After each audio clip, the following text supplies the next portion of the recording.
ఏపీలో మద్యం కుంభకోణం ప్రకంపనలు సృష్టిస్తోంది. వైసీపీ హయాంలో రాష్ట్ర ప్రభుత్వం ఆదాయానికి గండి కొడుతూ భారీగా అవినీతికి పాల్పడ్డారన్న ఆరోపణలున్నాయి.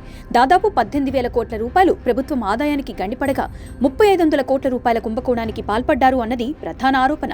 దీనిపై దర్యాప్తు చేపట్టిన ప్రత్యేక దర్యాప్తు బృందం సంచలన విషయాలను బయటపెడుతోంది. దాదాపు ఈ స్కామ్లో 40 మంది నిందితులు ఉన్నట్లు తెలుస్తోంది. ఇప్పటికే 12 మంది నిందితులు అరెస్ట్ అయ్యారు. ఇటీవలే రాజంపేట ఎంపీ మిథున్ రెడ్డి అరెస్ట్ అయ్యారు. ముందుగా సూత్రధారి రాజు రెడ్డి అరెస్ట్ కాగా తరువాత వరుస అరెస్టులు కొనసాగుతున్నాయి. అప్పటి సీఎంఓ కీలక అధికారి ధనుంజయ రెడ్డి, జగన్ ఓఎస్డీ కృష్ణమోహన్ రెడ్డి, బాలాజీ గోవిందప్ప వంటి వారు అరెస్ట్ అయ్యారు. అయితే వీరి ప్రమేయం విషయంలో ఎటువంటి సమాచారం బయటకి రాకున్నా A34 నిందితుడిగా ఉన్న వెంకటేష్ నాయుడుకు సంబంధించిన వీడియోలు వరుసగా సోషల్ మీడియాలో వైరల్ అవుతున్నాయి. వాటిని పరిశీలిస్తున్న ప్రత్యేక దర్యాప్తు బృందం మరింత లోతైన విచారణ కొనసాగిస్తోంది.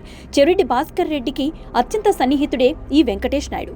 మద్యం కుంభకోణంలో ఈయన పాత్ర కీలకం అన్నట్లు తెలుస్తోంది. ముఖ్యంగా రాజు కసిరెడ్డి సూత్రధారి అయితే మద్యం కుంభకోణం ద్వారా కొల్లగొట్టిన సొమ్మును భద్రపరచడం, అప్పటి ప్రభుత్వం పెద్దలకు చేర్చడం వెంకటేష్ నాయుడు ప్రధాన విధిగా తెలుస్తోంది. అయితే చెవిరెడ్డి భాస్కర్ రెడ్డి అరెస్టు సమయంలో తమకు ఏ పాపం తెలియదని ప్రభుత్వమే కక్ష సాధింపుకు దిగుతోందని సంచలన ఆరోపణలు చేశారు.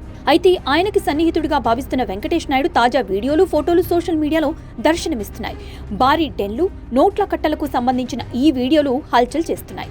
అంతటితో ఆగకుండా వెంకటేష్ నాయుడు విలాసవంతమైన జీవితానికి సంబంధించిన దృశ్యాలు కూడా కనిపిస్తున్నాయి. వెంకటేష్ నాయుడుకు సంబంధించిన వీడియో ఒకటి తొలుత వెలుగులోకి వచ్చింది. ఒక డెన్లో భారీ నోట్ల కట్టలు లెక్కిస్తూ ఆయన కనిపించారు. అయితే తాజాగా ఆయన ప్రత్యేక విమానాల్లో విలాసవంతమైన ప్రయాణాలకు సంబంధించిన వీడియోలు కూడా బయటకొచ్చాయి.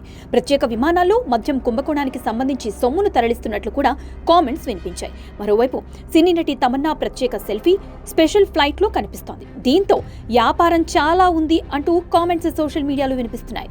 మరోవైపు బీఆర్ఎస్ నేత కవితతో సైతం వెంకటేష్ నాయుడు దిగిన ఫోటోలు సోషల్ మీడియాలో సర్క్యులేట్ అవుతున్నాయి. అయితే మద్య కుంభకోణం ద్వారా కొల్లగొట్టిన సొమ్మును సేఫ్ జోన్ లో తీసుకువెళ్లే బాధ్యత వెంకటేష్ నాయుడుదేనని ప్రచారం జరుగుతోంది. ప్రత్యేక దర్యాప్తు బృందం కూడా వెంకటేష్ నాయుడు చుట్టూ విచారణ చేపడుతున్నట్లు తెలుస్తోంది.